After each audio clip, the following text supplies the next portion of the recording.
Magandang araw sa inyo lahat, mga kapwa bayani ng kalsada. Kumusta naman kayo? Okay, so basahin ko lang. Saludo kami sa inyo dahil sa inyong dedikasyon sa paglilingkod sa ating mga kababayan dito sa Cebu. Kayo ang dahilan kung bakit mas maayos at mas ligtas ang biyahe ng marami. Kahit gaano kalayo o kahirap ang ruta, tandaan nyo, bawat kaskas at bawat pagod ay para sa mga taong nagtitiwala sa serbisyo ninyo. Salamat sa inyong lahat. Alam naming hindi madali ang bawat biyahe, ang init ng araw, bigat ng trapiko at minsan ang ulan. Pero nandyan kayo, handang tumulong at magserbisyo ng buong puso. Kayo ang mga haligi ng Joyride, ang nagbibigay kulay at buhay sa bawat biyahe ng ating mga pasahero. Ngayong reorientation natin, tandaan natin ang halaga ng ating ginagawa. Sa bawat pasaherong hinahatid, hindi lang ito simpleng trabaho. Ito ay serbisyo na may malasakit. Kayo ang nagbibigay ng seguridad, komportableng biyahe, at kasiguraduhang darating ng ligtas ang bawat sakay ninyong pasahero.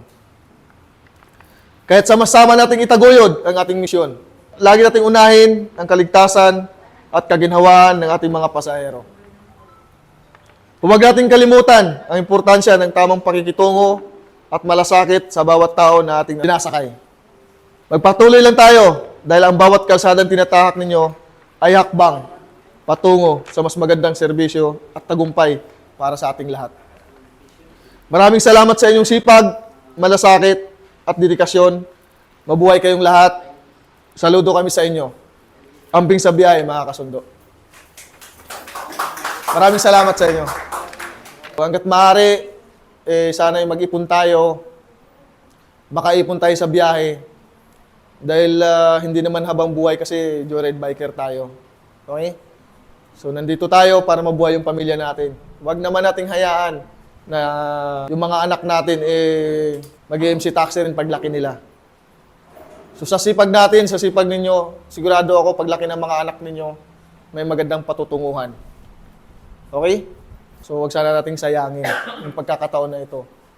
Magdubli ingat. Dahil sino na lang yung maiiwan sa mga anak ninyo kung hindi kayo mag-ingat.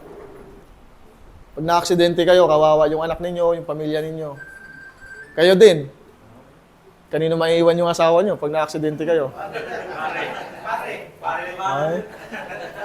Yung insurance nyo na 1 milyon, hindi kayo makikinabang doon. Sino makikinabang? Patay tayo dyan.